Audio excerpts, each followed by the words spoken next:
Hello, directions for RAM travel table protect formulas. We will also protect the workbook. Go ahead and open the attached file.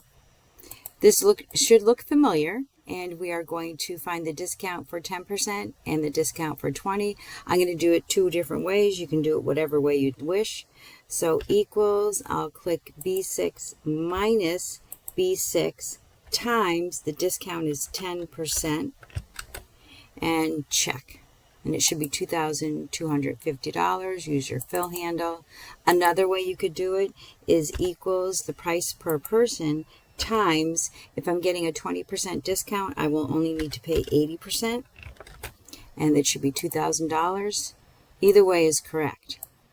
So in the last assignment, we secured and password protected the entire worksheet, and we had to share the password as well. But what happens once they open it? You do not want people that are using the worksheet to have any access to changing any of the values, any of the prices, or any of the formulas.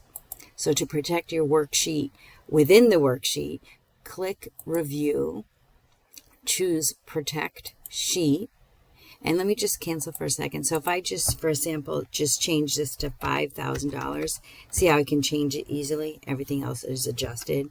So we want to be able to have this lock so no one can change it.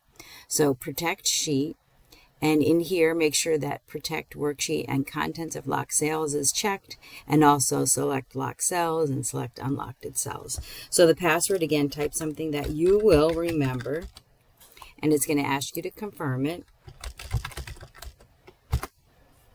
And then you'll go to, so now I'll test it. So I want to type 5,000 in here. I get an error. I go into the formula bar to maybe change the formula, maybe to 30. I can't do anything. So it's locked. The only way they can unlock it is unprotect it, but they would need the password. So you can't, we're also going to save this, go to info, and also protect the workbook. So we're double securing this. You can, if you wish, highly, I don't recommend this, but you can use the same password.